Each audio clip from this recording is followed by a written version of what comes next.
سانحہ کربلا حقیقت کے آئینے میں شیخ عبدالحسیب صاحب مدنی ہمارے سامنے موجود ہیں. یہ ماننا ہوگا کہ کربلا کے میدان میں حسین رضی اللہ تعالیٰ عنہ کی جو شہادت ہوئی ہے یقیناً یہ المناک بھی ہے، کربناک بھی ہے، افسوسناک بھی ہے. اس کی جتنی نندا کی جائے، مذمت کی جائے، یہ کم ہے میرے بھائیوں. لیکن سوال یہ پیدا ہوتا ہے کہ اس میں ہاتھ کس کا تھا؟ آپ دیکھتے ہوں گے اور سنتے ہوں گے کہ سینہ پیٹ پیٹ کر، خم ٹھوک کر سارے الزامات یزید پر اور اس کے فوجیوں پر عائد کیے جا رہے ہیں. کیا یہی سچائی ہے؟ اور اگر غور کیا جائے تو اندازہ ہوگا کہ اس سانحہ کے واقع ہونے میں سب سے بڑا رول، سب سے بڑا کردار شیعان علی کا تھا، جو کوفہ کے رہنے والے تھے. یہ بات میں نہیں کہہ رہا ہوں، اہل سنت اور اہل تشیع کی معتبر کتابوں میں، ان کی تاریخی ذخائر میں یہ باتیں موجود ہیں میرے بھائیوں. لیکن اس کے باوجود محرم الحرام کے مقدس مہینے میں اس کے تقدس کو پامال کرتے ہوئے جہاں یزید پر لعنتیں بھیجی جا رہی ہیں، وہاں اہل کوفہ کی غداریوں، ان کی بدعہدیوں پر پورے طور سے پردہ ڈالنے کی کوششیں ہو رہی ہیں. شیخ ہمارے درمیان موجود ہیں، بتائیں گے کہ یہ کتنا بڑا سانحہ تھا، اس میں کن نقاب پوشوں کا ہاتھ تھا. یہ سب کچھ انشاءاللہ واضح ہو کر کے ہمارے سامنے آ جائے گا. اور اہل کوفہ کا اس میں کردار کیا رہا ہے. شیخ کی شخصیت ہمارے سامنے غیر معروف نہیں ہے. متعدد بار شیخ کا ہمارے یہاں آنا ہوا ہے. آپ کے علم، تجربات اور حاصل مطالعہ سے ہم مستفید ہوتے رہے ہیں. جماعت و جمعیت سے بھی شیخ کا گہرا ربط و تعلق ہے. میں شیخ سے مؤدبانہ التماس کرتا ہوں کہ آپ آئیں اور کربلا کی حقیقت کیا ہے اس پر روشنی ڈالیں. جزاکم اللہ. السلام علیکم ورحمۃ اللہ وبرکاتہ. الحمد للہ رب العالمین والصلاة والسلام على اشرف الانبیاء والمرسلین وعلى آلہ واصحابہ اجمعین ومن تبعهم بإحسان الى یوم الدین. یا ایہا الذین آمنوا اتقوا اللہ حق تقاته ولا تموتن الا وانتم مسلمون. یا ایہا الناس اتقوا ربکم الذی خلقکم من نفس واحدہ وخلق منها زوجها وبث منهما رجالا كثيرا ونساء واتقوا الله الذي تساءلون به والأرحام إن الله كان عليكم رقيبا. يا أيها الذين آمنوا اتقوا الله وقولوا قولا سديدا يصلح لكم أعمالكم ويغفر لكم ذنوبكم ومن يطع الله ورسوله فقد فاز فوزا عظيما. اما بعد فاعوذ باللہ من الشیطان الرجیم. بسم اللہ الرحمن الرحیم. تلک امۃ قد خلت لها ما كسبت ولکم ما کسبتم ولا تسألون عما كانوا يعملون. محترم علماء کرام، میرے اپنے بزرگوں، نوجوان بھائیوں اور پردہ نشین خواتین اسلام، آج کے اس اجلاس میں مجھے آپ حضرات اور خواتین کے سامنے مکلف کیا گیا ہے کہ سانحہ کربلا کی حقیقت آپ کے سامنے واضح کروں. حقیقت یہ ہے کہ تاریخ کی کتابوں کو اگر آپ پڑھ کر دیکھیں تو شاید یہ ایک ایسا موضوع ہوگا جس میں پڑھنے لکھنے والے لوگ ایک ذہن کے ہوتے ہوئے بھی ایک ہی نتیجے تک نہیں پہنچ پائیں گے اگر روایتوں کی تحقیق کا مزاج نہ ہو. اس لیے کہ تاریخ جن حوالوں سے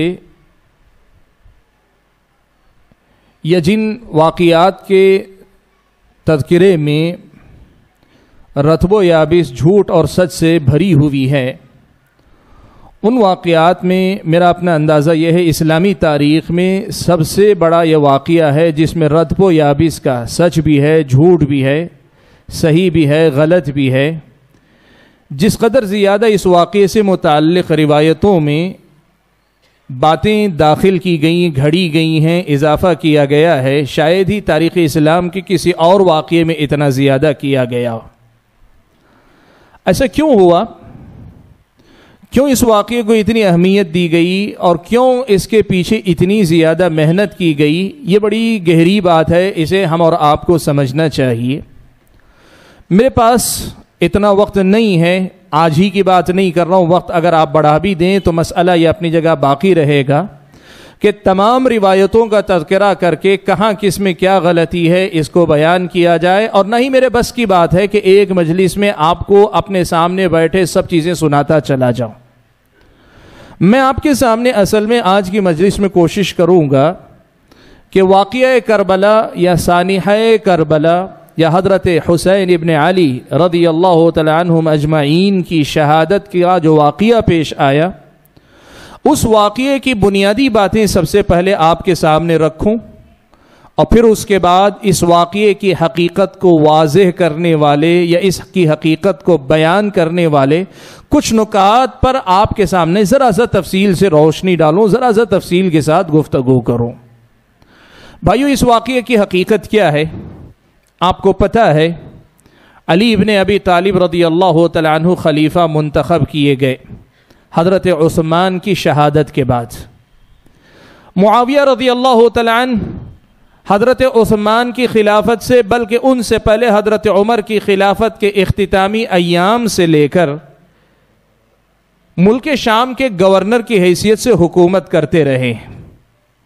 حضرت علی ابن ابی طالب رضی اللہ تعالیٰ عنہ خلیفہ منتخب کیے گئے۔ خلافت کا انتخاب مدینے میں موجود صحابہ نے حضرت علی کو کیا خلیفہ کی حیثیت سے۔ عالم اسلام کے تمام لوگوں نے حضرت علی کی خلافت کو تسلیم کر لیا۔ معاویہ بن ابی سفیان رضی اللہ تعالیٰ عنہ نے حضرت علی ابن ابی طالب کی خلافت کو ماننے سے انکار نہیں کیا، لیکن ان کے ہاتھ پر بیعت کرنے کے لیے تیار نہیں ہوئے، اس لیے کہ ان کے پاس اپنا ایک بنیادی مسئلہ تھا، اور وہ مسئلہ یہ تھا کہ حضرت عثمان کے وارثوں میں سب سے مضبوط اور طاقتور یہی تھے۔ حضرت معاویہ کا مطالبہ یہ تھا کہ حضرت علی پہلے قاتلین عثمان سے بدلہ لے لیں، پھر جا کر میں بیعت کروں گا۔ حضرت معاویہ کا جو اختلاف حضرت علی کے ساتھ تھا، جس کے نتیجے میں جنگ بھی ہوئی، جنگ صفین ہوئی، اس جنگ کے اندر بھی یہ موقف نہیں تھا کہ حضرت علی کی خلافت کے مقابلے میں حضرت معاویہ خلافت چاہتے ہوں، یہ تاریخ اسلام میں کبھی نہیں تھا یہ۔ لیکن جو مسئلہ تھا وہ مسئلہ یہی تھا کہ حضرت معاویہ چاہتے تھے پہلے قاتلین عثمان کا بدلہ لے لیا جائے، پھر اس کے بعد میں خلافت خلیفہ کے ہاتھ پہ بیعت کر لوں گا، اس لیے کہ ایک بار اگر میں نے بیعت کر لی تو پھر ان کا فرما بردار ہو جاؤں گا۔ خون کے مطالبے سے دستبردار ہونے کا بھی حکم دیں گے تو مجھے فرما برداری کرنی پڑے گی، اس لیے وہ تیار نہیں۔ اور حضرت علی کا کہنا یہ تھا کہ اختلاف کے بعد، انتشار کے بعد، فتنے کے بعد مجھے خلیفہ منتخب کیا گیا ہے، حضرت معاویہ کو پہلے میری خلافت تسلیم کر کے مرکز کو مضبوط کرنا چاہیے، اس کے بعد جا کر مناسب وقت دیکھ کر حضرت عثمان کے قاتلوں سے بدلہ لیا جا سکتا ہے۔ یہ اجتہادی اختلاف تھا۔ اہل سنت والجماعت اس معاملے میں مانتے یہ ہیں کہ حضرت علی کا موقف زیادہ صحیح تھا، لیکن حضرت معاویہ رضی اللہ تعالیٰ عنہ کا اجتہادی غلطی تھی۔ لیکن اس کے باوجود حضرت معاویہ اور حضرت علی کی لڑائی کو نہ عہدے اور منصب کی لڑائی سمجھتے ہیں نہ کچھ۔ پھر ہوا کیا؟ حضرت علی شہید کر دیے گئے۔ ابن ملجم خارجی نے حضرت علی ابن ابی طالب کو شہید کر دیا۔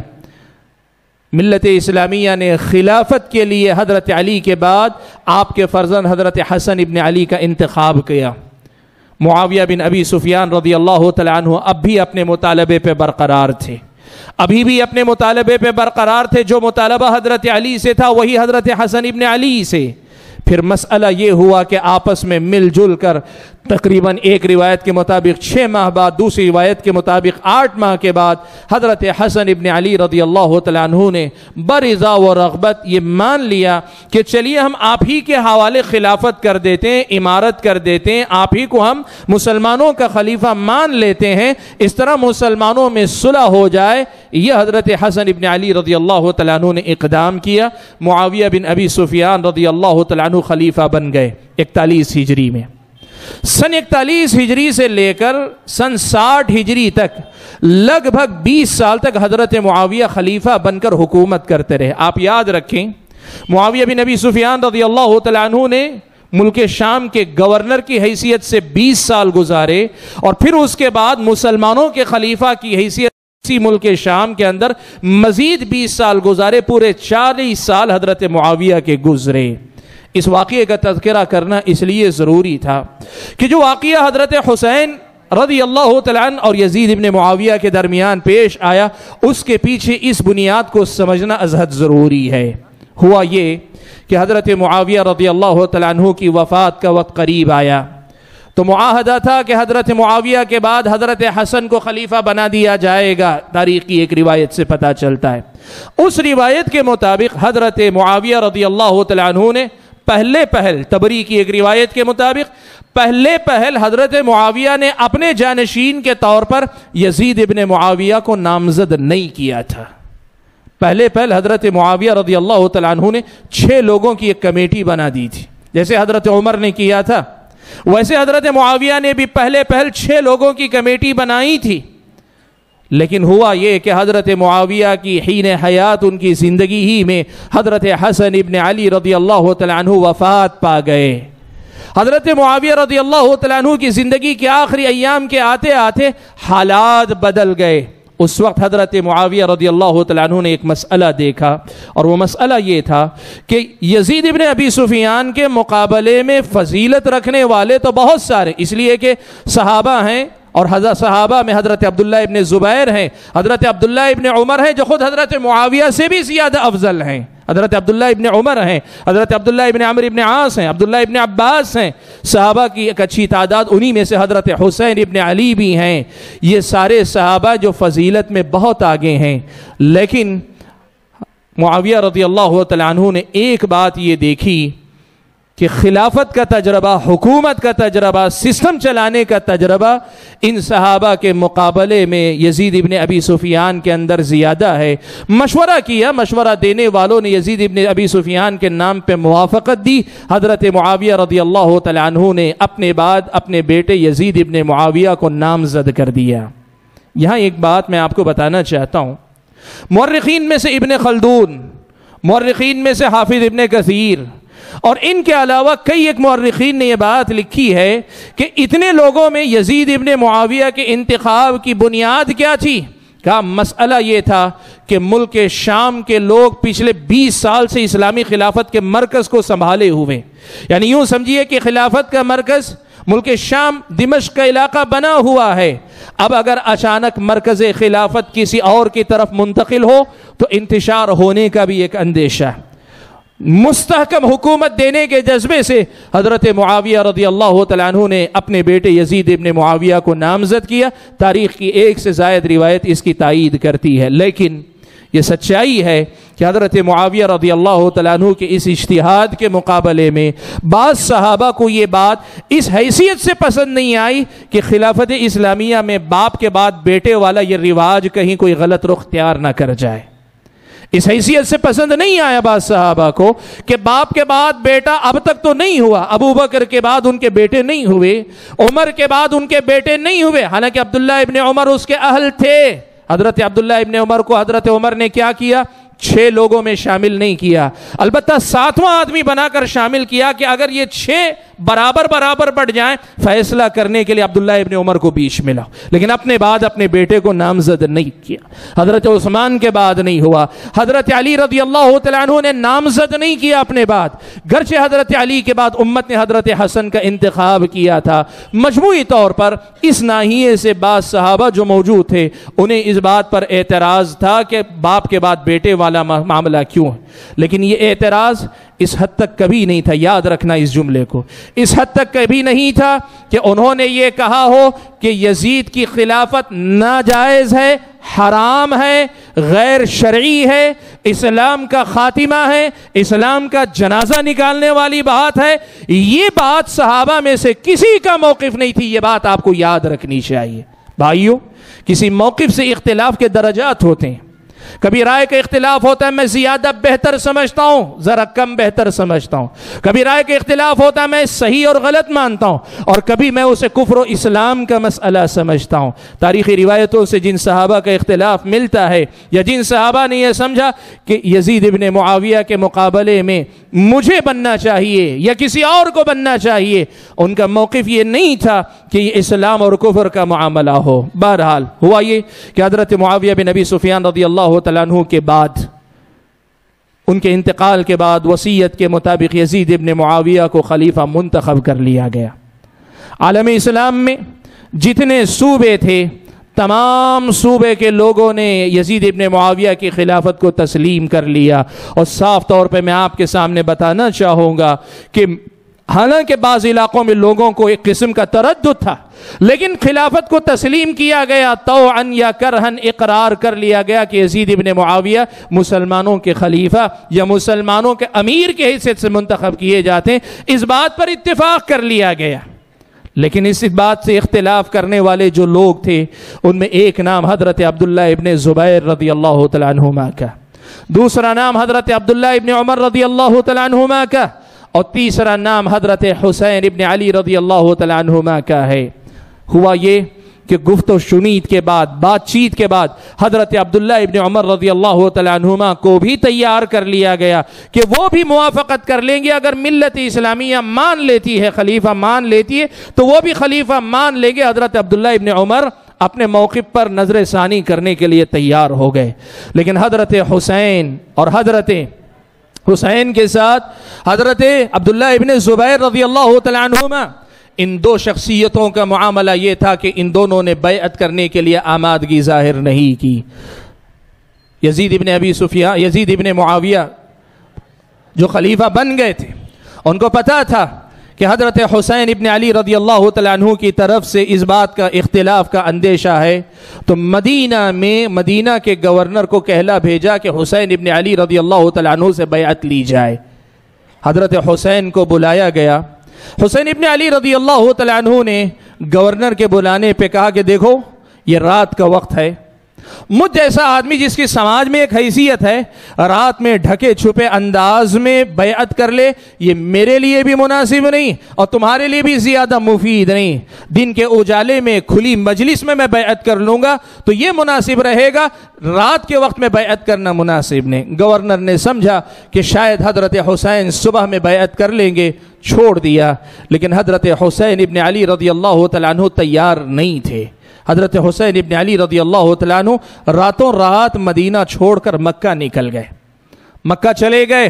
مکہ جا کر وہاں موسم حج کا تھا، اور حج کے بعد کے ایام حضرت حسین ابن علی رضی اللہ تعالیٰ عنہ نے کیا کیا؟ مکہ میں پڑاؤ ڈالے ہوئے انتظار کیا۔ یہ وہ موقع تھا جب کوفہ میں، آپ کو پتہ ہے حضرت علی رضی اللہ تعالیٰ عنہ کے دور میں کوفہ مرکز خلافت تھا، حضرت علی کے مؤیدین شیعوں کا مرکز تھا، شیعان علی کا مرکز تھا، وہاں ان کے مؤیدین موجود تھے۔ لیکن حضرت حسن نے جب تنازل اختیار کر لیا، خلافت حضرت معاویہ کے پاس گئی، مرکزی خلافت کوفہ سے دمشق منتقل ہو گیا۔ ابھی حضرت علی سے عقیدت رکھنے والے یا حضرت علی کا نام یا ان کے نام کا دم بھرنے والے لوگ ابھی کوفہ کے اندر موجود تھے۔ ان لوگوں نے حضرت حسین ابن علی کے نام خطوط لکھنے شروع کیے۔ خطوط کا مضمون کیا تھا، اس کو آپ سمجھیں۔ خطوط کا مضمون یہ تھا کہ آپ، ہمیں پتہ چلا ہے آپ نے ابھی بیعت نہیں کی ہے، اور ہم بتا دیں کہ ہم بھی اس بیعت پہ تیار نہیں، جو بیعت کر چکے ہیں وہ بیعت کر چکے ہیں، لیکن یہ دعوت دی، کہا کہ ہم بیعت کے لیے تیار نہیں ہیں، آپ ایک کام کیجئے، آپ ہمارے پاس چلے آئیے، ہم آپ کے ہاتھ پر بیعت کر لیں گے، ہم آپ کو خلیفہ بنانا چاہتے ہیں۔ ابتدا میں یہ خط ایک خط، دو خط، اور کبھی ایسے بھی ہوتا تھا کہ رؤسائے کوفہ، اہل کوفہ میں سے جو سردار قسم کے تھے، ان میں سے کچھ نمایاں لوگوں نے اپنے خطوط بھیجنے شروع کیے، کبھی 2 لوگوں کے نام سے، کبھی 4 لوگوں کے نام سے ایک ایک خط آتا گیا۔ تاریخ کی بعض روایتوں سے تو پتہ چلتا ہے کہ 500 سے زیادہ خط حضرت علی کے پاس، حضرت حسین ابن علی کے پاس پہنچے، اور بعض روایتوں میں اس کی تعداد یوں بتائی گئی ہے کہ 2 بوریاں بھر کر حضرت حسین ابن علی نے خطوط اپنے ساتھ رکھے تھے، واللہ عالم۔ لیکن یہ بات اپنی جگہ پہ طے ہے کہ خطوط لکھ کر شیعہ نے علی نے حضرت علی کو بلایا، حضرت حسین ابن علی کو بلایا۔ حسین ابن علی رضی اللہ تعالیٰ عنہ نے اس دعوت کے بعد کوفہ جانے کا ارادہ کیا۔ جب کوفہ جانے کا ارادہ کر رہے تھے، لوگوں نے سمجھایا حضرت حسین ابن علی کو۔ سمجھانے والے کون تھے؟ حضرت ابو سعید خدری تھے، حضرت عبداللہ ابن عمر تھے، حضرت عبداللہ ابن عباس تھے۔ اللہ کے نبی صلی اللہ علیہ وسلم کے ان جلیل القدر صحابہ کے علاوہ خود حضرت حسین کے اپنے بھائی محمد ابن الحنفیہ، جو باپ شریک بھائی تھے آپ کے، انہوں نے سمجھایا، اور سمجھانے والوں کی فہرست بعض اہل علم نے کافی لمبی لکھی ہے، سب نے سمجھایا، الگ الگ طریقے سے سمجھایا۔ کسی نے یہ کہا کہ حسین ابن علی رضی اللہ تعالیٰ عنہ، ہم نے یہ دیکھا ہے کہ اللہ تعالیٰ نے اللہ کے نبی کے بعد یہ امارت آل بیت رسول میں نہیں رکھی، اس لیے کہ اللہ تعالیٰ ان کا پورا اجر قیامت میں دینا چاہتا ہے، اس لیے دنیا کی سیادت اور قیادت اللہ تعالیٰ نے آپ کے گھرانے میں نہیں رکھی ہے، آپ اس کا مطالبہ چھوڑ دیں۔ کسی نے سمجھایا کہ آپ جن پہ بھروسہ کر کے جا رہے ہیں یہ وہ لوگ ہیں جنہوں نے آپ کے والد کے ساتھ دھوکہ کیا ہے، آپ ان سے دوری اختیار کیجئے، وہ آپ کے والد کے ساتھ دھوکہ کر چکے ہیں، آپ کے ساتھ بھی دھوکہ کر سکتے ہیں۔ کسی نے ان کو سمجھایا، کہا کہ آپ بتائیے کیا انہوں نے اپنے وہاں کے والی کو نکال باہر کیا؟ کیا ان لوگوں نے اپنی بیعت سے برات کا اعلان کر دیا؟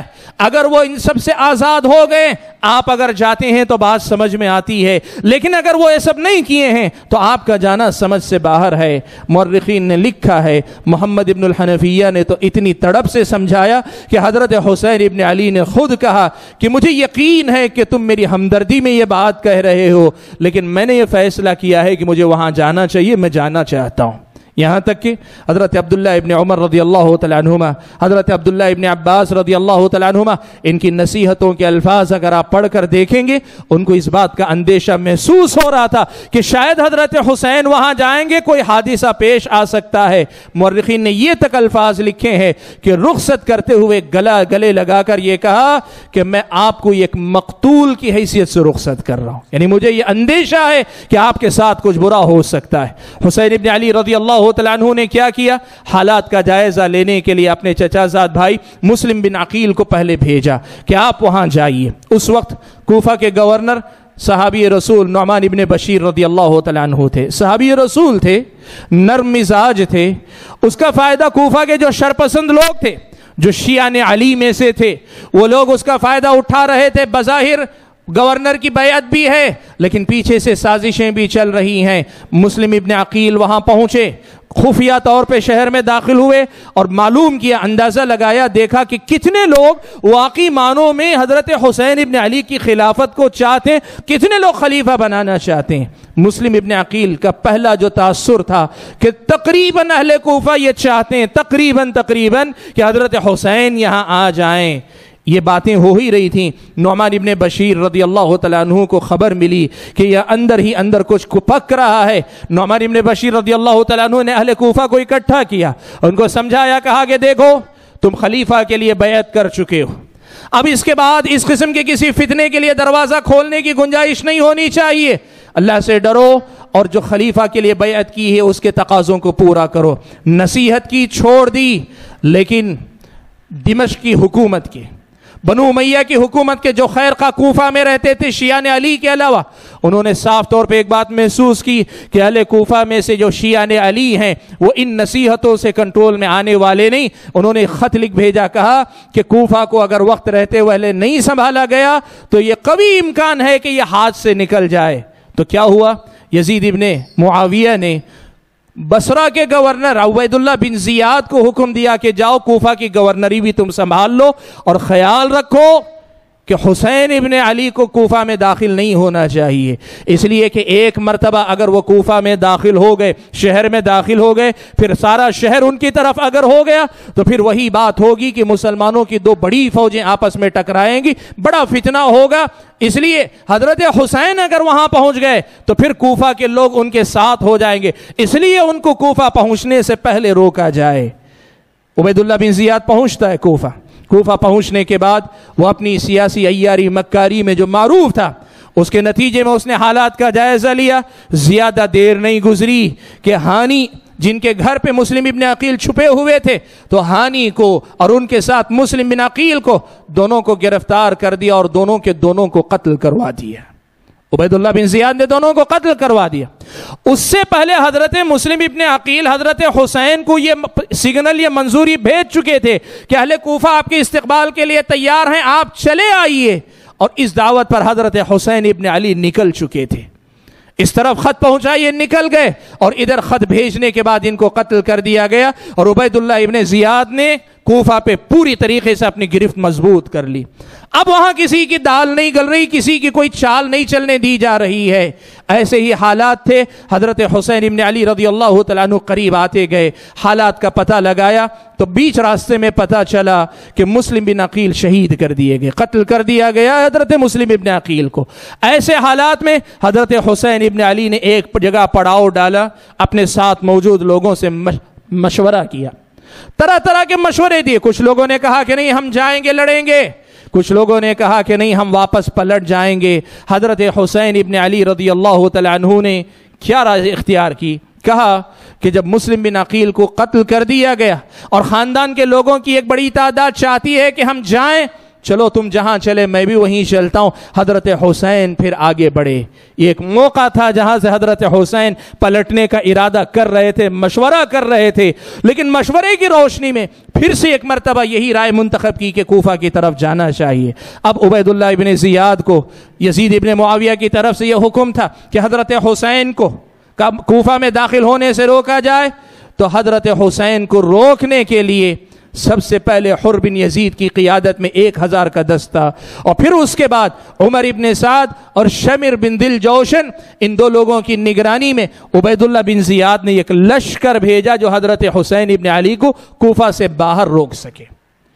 تبری کی ایک روایت بڑی اہم ہے جو اس موقع پہ ہم اور آپ کو یاد رکھنی چاہیے، وہ یہ مورخین نے لکھا ہے کہ جب حضرت حسین نے یہ دیکھا کہ اب تو لشکر بھی آ گیا ہے، خبر ملی کہ لشکر روکنے کے لیے آ گیا، کوفہ تک پہنچنے کا کوئی راستہ نہیں ہے، تو حضرت حسین نے اپنا راستہ بدل کر دمشق کی طرف جانے کا ارادہ کر لیا۔ تبری کی ایک روایت ہے، یہ کوفہ کے بجائے اب دمشق کی طرف جانے کا ارادہ کر لیا، اور تبری کی روایت کے مطابق حضرت حسین نے یہی دیکھا کہ اب معاملہ یہاں نہیں حل ہوگا، دمشق جا کر حل ہوگا، اور حل کیا ہوگا بعد میں جا کر پتہ چلتا ہے۔ حضرت حسین نے یہ دیکھا کہ اب میری امامت یا خلافت کے قائم ہونے کا کوئی امکان نہیں، تو میں جا کے یزید ابن معاویہ کو خلیفہ تسلیم کر لوں، یہ مقصود تھا۔ یہ تبری کی روایت سے پتہ چلتا ہے۔ لیکن ہوا کیا؟ یہ لشکر حضرت حسین ابن علی رضی اللہ تعالیٰ عنہ کی راہ میں ان کا پیچھا کرتے ہوئے ان کی راہ میں آ گیا۔ کربلا کے مقام پر پہنچے تھے کہ وہاں لشکر پہنچا۔ اب یہاں میں آپ کو بتانا چاہتا ہوں میدان جنگ میں کیا کچھ ہوا، کیا باتیں ہوئی، کیا تفصیلات ہوئی۔ یہاں آپ کو 2-3 بنیادی باتوں کا خیال رکھنا چاہیے۔ ایک بات تو یہ کہ جو روایتیں یہاں آئی ہیں، ان روایتوں کے راویوں میں جو سندیں بیان کی گئی، یاد رکھو اہل سنت کی کتابیں، البدایہ والنہایہ ابن کثیر کی لے لیں، یا پھر آپ ابن عساکر کی تاریخ دمشق لے لیں، یا اہل سنت کے بعض دیگر مصنفین، امام ذہبی کی کتاب لے، آپ جو کتابیں لے لیں ان کے اندر تاریخی روایتیں موجود ہیں۔ لیکن یاد رکھنا ان علماء نے تاریخی روایتیں نقل بھی کی ہیں، پھر ان کی تحلیل اور تجزیہ کرنے کے بعد ایک رائے بھی دی ہے۔ اس لیے کہ جب وہ روایتیں نقل کر رہے تھے تو انہوں نے جو بھی کہا گیا، سچ جھوٹ جیسی بھی روایتیں ملی، ساری روایتیں انہوں نے اکٹھا کی، لیکن اس کا مطلب ان کا یہ نہیں تھا کہ جو بھی ہم نے جمع کیا سب صحیح ہے، یہ ان کا موقف نہیں تھا۔ کیسے پتہ چلے گا؟ پتہ ایسے چلے گا کہ یہی امام ذہبی، یہی ابن خلدون، یہی ابن عساکر، اور یہی جو ہے آپ ابن کثیر، جنہوں نے یہ تاریخی روایتیں نقل کی واقعہ کربلا کے موقع کی، ان لوگوں نے اپنی رائے بھی دی ہے، اپنی طرف سے خلاصہ بھی دیا ہے، یہ بتانے کے لیے کہ ہم نے جو روایتیں جمع کی ہیں ان میں صحیح اور غلط کی، مستند اور غیر مستند کی، ثابت اور غیر ثابت کی تفصیل کے بعد ہمارا نتیجہ یا ہماری رائے یہ بنتی ہے، انہوں نے یہ رائے دی ہے۔ بھائیو، یہاں ہوا یہی کہ کچھ لوگوں نے کیا کیا، شیعوں کی کتابوں کی روایتیں یا پھر اہل سنت کی وہ روایتیں جن کی تحلیل کر کے خود ان مؤلفین نے جنہوں نے وہ روایتیں جمع کی تھیں انہوں نے جو نتیجہ نکالا تھا، ان سب کو چھوڑ کر کچھ لوگوں نے شیعوں کی وہ روایتیں لی جن کے بعض راوی اہل سنت کی کتابوں کے اندر بھی ہیں، ان کی روایتیں لے کر اس واقعے کو بہت ہی زیادہ جذباتی رنگ دینے کی کوشش کی۔ یاد رکھنا، میں آپ کے سامنے آخر میں ایک دو چار بڑی اہم باتیں بتاؤں گا، وہاں بتاؤں گا آپ کے سامنے کہ اس واقعے میں کوئی شک نہیں کہ حضرت حسین مظلوم تھے، لیکن واقعے میں جو غث و سمین، جو رطب و یابس، صحیح و غلط، مستند غیر مستند، سب جو ڈھکیلا گیا اس میں فرق لوگوں کو کرنا چاہیے۔ ہوا کیا؟ تاریخ ہمیں یہ بتاتی ہے کہ حضرت حسین نے حالات کا جائزہ لیا، جب دیکھا کوئی ممکن نہیں، 3 آپشن حضرت حسین نے پیش کیے۔ پہلا پیش کیا، کہا کہ دیکھو میں مدینے سے آیا ہوں، مجھے مدینہ واپس چلے جانے دو، میں مدینہ واپس چلا جاؤں گا۔ اگر تمہیں ڈر لگتا ہے کہ میں مدینہ چلا جاؤں گا تو نہیں، پہلا آپشن یہ کہ مجھے ملک شام چلے جانے دو، یزید ابن معاویہ کے پاس میں جا کر اپنا معاملہ طے کر لوں گا۔ ایک دوسری روایت میں صراحت کے ساتھ یہ الفاظ آئے کہ میں اپنا ہاتھ ان کے ہاتھ میں دے دوں گا، یعنی بیعت کر لوں گا۔ دوسرا اختیار یہ دیا، کہا کہ مجھے اجازت دو میں مدینہ ہی واپس چلا جاؤں جہاں سے آیا ہوں۔ اور تیسرا کہا اگر تمہیں یہ ڈر ہے میں شہروں میں جاؤں گا تو کوئی بڑا فتنہ کھڑا ہو سکتا ہے یا یوں کہ لوگ جذباتی ہو سکتے ہیں، میرے ساتھ کھڑے ہو سکتے ہیں، تو تم کیا کرو، مجھے اجازت دو کہ مسلمانوں کی کسی سرحد پر چلا جاؤں گا، وہاں لڑتے ہوئے میں اپنی زندگی باقی گزار لوں گا، تمہیں کسی قسم کا خطرہ نہیں ہوگا۔ حضرت حسین رضی اللہ تعالیٰ عنہ کے یہ تینوں مطالبات اپنی جگہ پہ عین مبنی بر انصاف تھے، ان میں سے کوئی مطالبہ اپنی جگہ پہ غلط نہیں تھا۔ کوئی بھی بات مان لی جاتی فتنہ ختم ہو جاتا، یعنی جو حضرت حسین کو شہید کرنے کا فتنہ واقع ہوا وہ فتنہ واقع نہیں ہوتا، حضرت حسین شہید نہیں کیے جاتے، نواسے رسول صلی اللہ علیہ وسلم کے خون کی ہولی نہیں کھیلی جاتی۔ لیکن ہوا کیا؟ ہوا یہ کہ شمر ذی الجوشن جو وہاں لشکر کا سردار تھا اور دوسرا عبید اللہ ابن زیاد تھا، ان دونوں کی ملی بھگت تھی کہ شمر ذی الجوشن نے کہا کہ نہیں، آپ کو یہیں بیعت کرنی پڑے گی، اور عبید اللہ ابن زیاد جو کوفے کا گورنر ہے اس کے ہاتھ پر بیعت کرنی پڑے گی۔ حضرت حسین ابن علی رضی اللہ تعالیٰ عنہ تیار نہیں ہوئے۔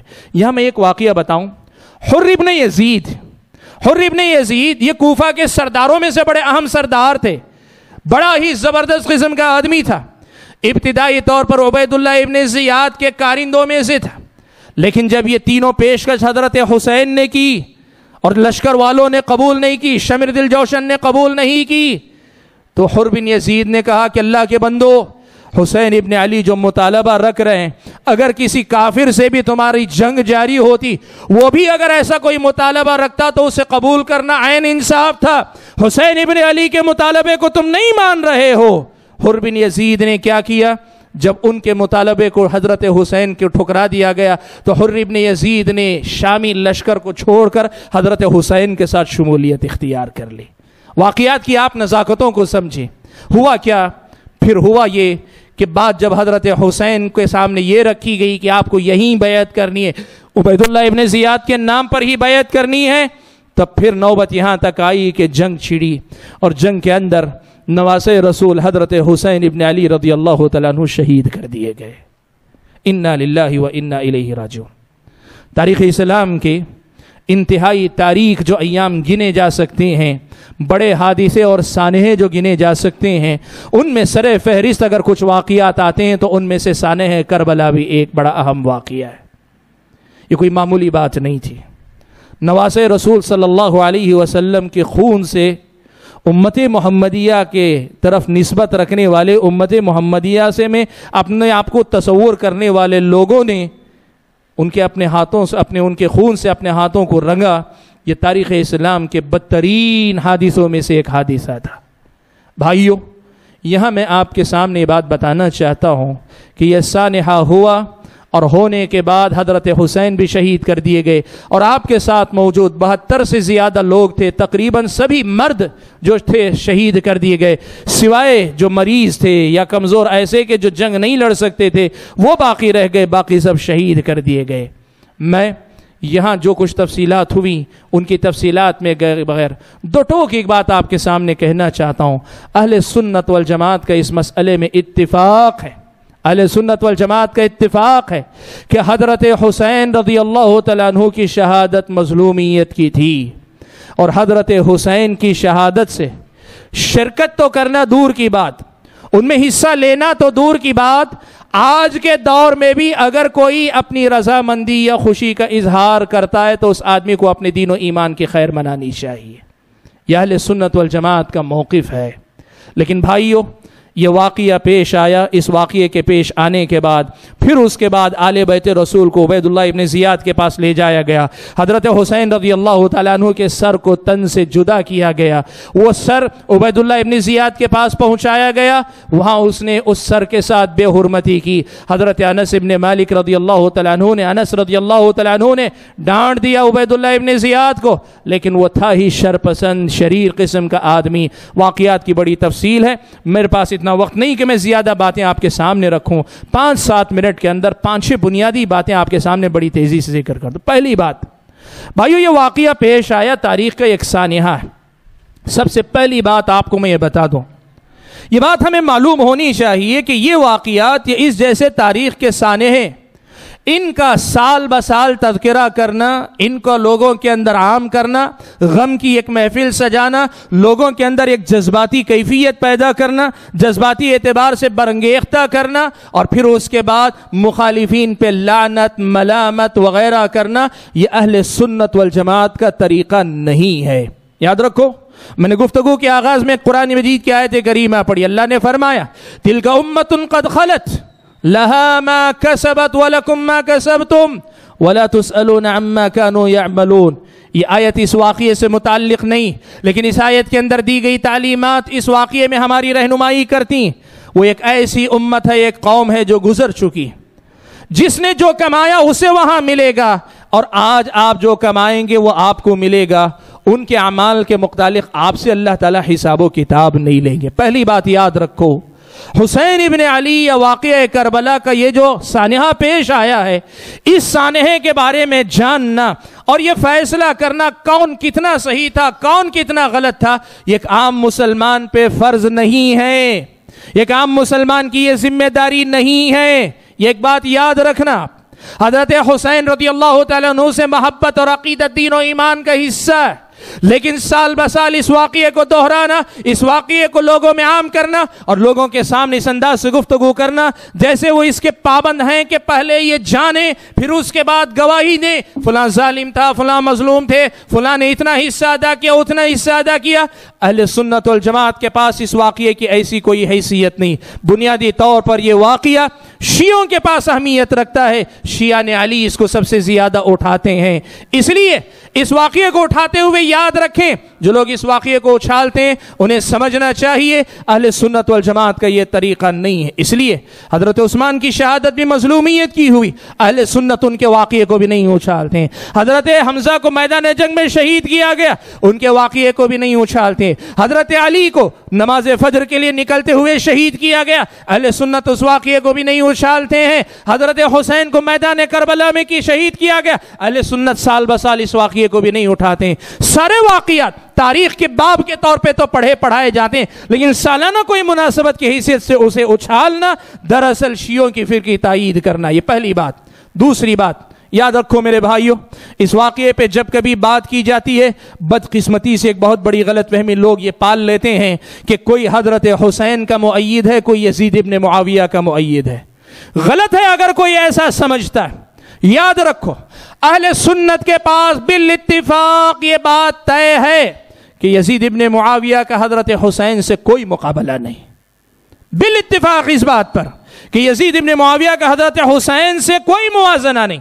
حضرت حسین صحابی رسول ہے، حضرت حسین آل بیت رسول ہے، حضرت حسین سیدہ شباب اہل الجنہ میں سے، حضرت حسین رضی اللہ تعالیٰ عنہ نبی علیہ السلام کے وہ صحابی ہیں، وہ لخت جگر ہیں جن کے بارے میں اللہ کے نبی نے کہا تھا کہ اللہ تعالیٰ میں حسن و حسین سے محبت کرتا ہوں، اور میں یہ چاہتا ہوں کہ اللہ تعالیٰ تو بھی حسن و حسین سے محبت کرنا، نہ صرف حسن و حسین سے، جو حسن و حسین سے محبت کرے اے اللہ تعالیٰ تو بھی ان سے محبت، تو ان سے بھی محبت کرنا، کوئی موازنہ نہیں۔ بڑی غلط فہمی ہے ان لوگوں کو جب یزید ابن معاویہ کا تذکرہ آتا ہے اور کچھ باتیں کہی جاتی ہیں تو لوگ سمجھ لیتے ہیں حضرت حسین کے برابر لا کے کہا، کوئی موازنہ نہیں۔ حضرت حسین اگر ثریا کے ستارے ہیں، صحابی رسول ہیں، تو یزید ابن معاویہ کا درجہ صحابی نہ ہونے کی وجہ سے ان کے قریب بھی نہیں پہنچتا، برابری کی بات تو دور کی بات، آگے جانے کی بات تو دور کی۔ لیکن ہوا کیا ہے؟ تاریخ اسلام کی اس سانحے میں پر جب گفتگو کرتے ہوئے لوگ روایتوں کی تفصیل پیش کرتے ہیں، یزید ابن معاویہ کے بارے میں یہ پیش کرتے ہیں کہ قسطنطنیہ کے لشکر کی قیادت کی وجہ سے مغفرت کی بشارت کی بات کہی جاتی ہے، یا پھر کسی اور حوالے سے کچھ تذکرہ کیا جاتا ہے، اس کا مقصد کیا ہے؟ بھائیو، ہوا یہ ہے کہ حضرت حسین کی عقیدت اور محبت کے نام پر اس کی آڑ لے کر یزید ابن معاویہ کو جتنی زیادہ گالیاں دی گئیں، جتنی زیادہ ناحق جس قسم کی اتہامات میں گھیرا گیا ہے، انصاف کے باب سے ان کی طرف سے دفاع کیا جاتا ہے۔ اور میں آج آپ کو ایک بات بتاؤں، حقیقت یہ ہے کہ اہل سنت میں سے، اہل الحدیث میں سے، محدثین کرام کے منہج پر چلنے والوں میں سے یزید ابن معاویہ کے تعلق سے دفاع کرنے والوں کے پیچھے ایک اور مقصد بھی ہے، اور وہ مقصد کیا ہے؟ اس لیے کہ شیعہ علی، شیعہ حضرات یزید ابن معاویہ کا نام لیتے ہیں لیکن ان کی آڑ میں ابو بکر و عمر کو گالیاں دیتے ہیں۔ یزید ابن معاویہ کا نام لیتے ہیں، ظالم کی حیثیت سے تذکرہ کر کے پہلے ظالم حضرت معاویہ، پہلے ظالم حضرت ابو بکر، دوسرے ظالم حضرت عمر، تیسرے ظالم حضرت عثمان، چوتھے ظالم معاویہ، اس نام سے انہیں گالیاں دی جاتی ہیں۔ دفاع اس لیے بھی کیا جاتا ہے کہ ان کی خلافت کو برحق اگر ثابت ہو تو یہ پتہ چلتا ہے کہ شیعوں کا پروپیگنڈا غلط ہے۔ یہ بات۔ تیسری بات میں یہ بھی آپ کے سامنے ذکر کر دوں، یاد رکھو میرے بھائیوں، اس قتل کا ذمہ دار کون ہے؟ اس قتل کا ذمہ دار کون ہے؟ سب سے پہلے نمبر پر ذمہ دار وہ اہل کوفہ ہیں جنہوں نے حضرت حسین کو بلایا، لیکن جب وہ آئے تو ان کی مدد سے ہاتھ کھینچ لیا، ایک بھی آگے بڑھ کر نہیں ہے۔ تاریخی روایتوں کے متعلق 500 خط لکھنے والوں میں سے 5 لوگ آگے بڑھ کر نہیں آئے۔ یہ وہ ہیں جنہوں نے اپنے آپ کو شیعہ نے علی کہلایا، حضرت علی کے شیعہ کہلائے، اور بعد میں حضرت حسین جب آ گئے کربلا میں بے یار و مددگار ان کو چھوڑ دیا۔ سب سے پہلے نمبر پر یہ ذمہ دار۔ یاد رکھو ملک شام کا وہ لشکر جو کوفہ سے نکل کر آیا تھا وہ بھی ذمہ دار ہم بتا رہے ہیں آپ کو، لیکن اس سے پہلے وہ لوگ جنہوں نے بلا کر مدد سے ہاتھ کھینچ لیا تھا وہ سب سے پہلے اس کے ذمہ دار۔ اسی لیے حضرت عبداللہ ابن عمر کے پاس بعد کے زمانے میں ایک عراقی آیا، آ کر کہنے لگا کہ اے عبداللہ ابن عمر، کوئی اگر مچھر کو ناحق مار دے، یعنی اس نے ڈنک ماری نہیں، کوئی مچھر کو مار دے تو اس کے خون کا کیا بدلہ دینا پڑے گا؟ حضرت عبداللہ ابن عمر نے کہا کہ تم اہل عراق بھی بڑے عجیب ہو، نواسۂ رسول کا خون بہا دیا، آج تک اس کے کفارے کی فکر نہیں ہوئی، ایک مچھر کے خون کا بدلہ اور کفارہ پوچھنے کے لیے آئے ہو۔ یہ حضرت عبداللہ ابن عمر کی طرف سے گواہی ہے اس بات کی کہ حضرت حسین ابن علی کی شہادت کے پہلے ذمہ دار وہ شیعہ نے علی ہیں، وہ حضرت علی کے اپنے آپ کو دعوے دار جو شیعہ کہلاتے ہیں وہ لوگ ہیں جنہوں نے کیا۔ اور دوسرے نمبر پر عبید اللہ ابن زیاد اور اس کا لشکر، خاص طور پر شمر ذی الجوشن جس کی سرکشی اس فتنے کا بنیادی سبب بنی، وہ سب سے بڑھ کر آگے ذمہ دار ہوتا ہے۔ اور آخری بات یہ بھی میں کہنا چاہوں گا اسی کے ساتھ کہ حضرت یزید ابن معاویہ کی ذمہ داری مورخین نے اس حیثیت سے واضح کی ہے کہ یزید ابن معاویہ نے صحیح روایتوں کے مطابق حضرت حسین کے ساتھ کوئی برا سلوک کرنے، قتل تو دور کی بات، برا سلوک کرنے کا بھی حکم نہیں دیا۔ تاریخی طور پر یہ سچائی ہے، تاریخی سچائی ہے کہ حضرت حسین کو کوفہ سے باہر روکنے کا حکم دیا۔ اور اتنا ہی نہیں، حضرت حسین کو شہید کرنے کے بعد جب وہاں خبر پہنچی تو یزید ابن معاویہ کے یہ الفاظ بھی تاریخ میں محفوظ ہیں کہ یزید ابن معاویہ نے کہا کہ اگر عبید اللہ ابن زیاد کی رشتہ داری ہوتی حضرت حسین کے ساتھ تو وہ معاملہ نہیں کرتا جو معاملہ حضرت حسین کے ساتھ اس نے کیا ہے۔ مطلب یہ کہ اپنی رضامندی کا بھی اظہار نہیں کیا، اپنی ناراضگی کا اظہار کیا، لیکن اس کے باوجود اہل علم کا ماننا یہ ہے کہ قاتلین حسین شمر ذی الجوشن یا دوسرے جو لوگ براہ راست ذمہ دار تھے ان کے خلاف کارروائی کیوں نہیں کی گئی۔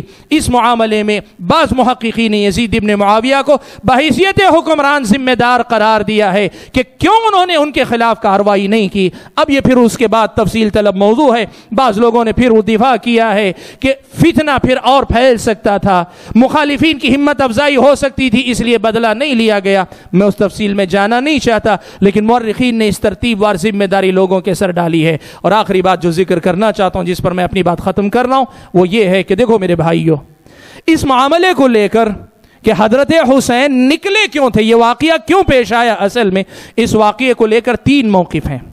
ایک موقف، کچھ ظالم ہیں جو آل بیت رسول کے دشمن ہیں، آل بیت رسول سے ان کی کوئی محبت نہیں، وہ یہ دعویٰ کرتے ہیں کہ نعوذ باللہ حضرت حسین ابن علی رضی اللہ تعالیٰ عنہ باغی تھے، انہوں نے بغاوت کی تھی۔ سچائی یہ ہے کہ حضرت حسین رضی اللہ تعالیٰ عنہ نے بغاوت نہیں کی تھی، اس لیے کہ بغاوت ایک مسلمہ حکمران جس کی بیعت ہو گئی ہے اس کے خلاف کوئی آدمی سر اٹھاتا ہے تو بغاوت ہوتی ہے۔ حضرت حسین نے جس مرحلے میں اپنی آواز بلند کی وہ واقعہ، وہ مرحلہ تھا جب ابھی خلافت کے لیے بیعت کا سلسلہ جاری تھا۔ حضرت حسین کو یہ امید تھی ہو سکتا ہے ان کے مقابلے میں مجھے خلیفہ مان لیا جائے۔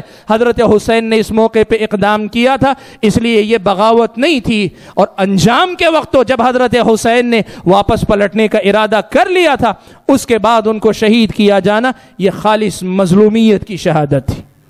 وہ لوگ جنہوں نے قتل کیا، کسی بھی قسم کی حصے داری لی، وہ برابر کے ظالم ہیں، اور قیامت کے دن اللہ تعالیٰ کے پاس ان کو حساب و کتاب دینا پڑے گا۔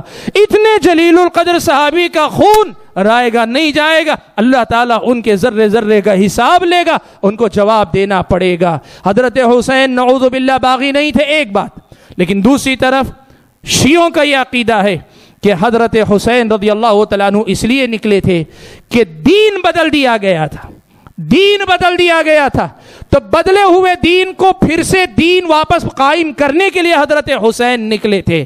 دوسرے الفاظ میں وہ یہ کہنا چاہتے ہیں کہ امامت آل بیت رسول کا حق تھا، ابو بکر نے چھین لی تھی، عمر نے چھین لی تھی، عثمان نے چھین لی تھی، ان کے بعد معاویہ نے چھین لی تھی، اور ان کے بعد یزید ابن معاویہ نے چھین لی تھی، تو اب دوبارہ اس حق کو واپس لینے کے لیے نکلے تھے، تو اسلام قائم کرنے کے لیے نکلے تھے۔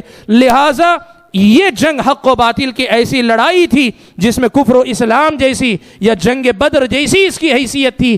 یہ جو ہے شیعہ نے علی کا عقیدہ ہے، اہل سنت اس موقف کی بھی تائید نہیں کرتے۔ اہل سنت کا موقف ان دونوں کے درمیان ہے۔ ان کا ماننا یہ ہے کہ حضرت حسین ابن علی رضی اللہ تعالیٰ عنہ نے یزید ابن معاویہ کے مقابلے میں جب ایک موقع آیا، جب خلافت یا خلیفہ کا انتخاب ہو رہا تھا، خلیفہ کی تعیین کا ایک مرحلہ گزر رہا تھا، حضرت حسین ابن علی رضی اللہ تعالیٰ عنہ نے یہ سمجھا کہ میں خلافت کا ان کے مقابلے میں زیادہ حقدار ہوں اور میں ان سے بہتر حکومت کر سکتا ہوں۔ حضرت حسین ابن علی رضی اللہ تعالیٰ عنہ نے ایک امیدوار کے طور پہ معاملے کو آگے بڑھوایا تھا۔ جب امت کے لوگوں نے ان کو اپنے طور پہ قبول کرنا چاہا تب انہوں نے آگے بڑھ کر پیش اپنے آپ کو کیا تھا، لیکن جب امت کے لوگ ہاتھ کھینچ کر پیچھے ہٹ گئے تو حضرت حسین ابن علی بھی واپس لوٹنے کے لیے تیار ہو گئے تھے۔ یہی صحیح موقف ہے جس موقف پر ہم اور آپ کو رہنا چاہیے۔ نہ یہ کہیں نعوذ باللہ کہ حضرت حسین باغی تھے، اور نہ ہی یہ کہیں کہ نعوذ باللہ اسلام زندہ ہوتا ہے ہر کربلا کے بعد، نہیں، یہ بھی غلط ہے، یہ شیعوں کا عقیدہ ہے۔ اہل سنت مانتے ہیں کہ صحابہ اجتہاد کرتے تھے، حضرت معاویہ اور حضرت علی نے اجتہاد کیا، جنگ صفین ہو گئی، حضرت عائشہ، حضرت طلحہ، حضرت زبیر نے اجتہاد کیا، حضرت علی کے ساتھ جنگ جمل ہو گئی۔ ایسا ہی ایک واقعہ یہ بھی ہے کہ حضرت حسین نے ایک موقع پر خلیفہ کی حیثیت سے اپنے آپ کو پیش کرنا چاہا، اس کا خاتمہ خوش اسلوبی سے ہو سکتا تھا، لیکن کچھ شرپسندوں کی وجہ سے اللہ تبارک و تعالیٰ نے جو واقعہ تاریخ میں ہم اور آپ کو دکھایا وہ واقعہ سانحہ کربلا کہلاتا ہے۔ مختصر سے وقت میں جو باتیں میں کہہ سکتا تھا میں نے کہی ہیں۔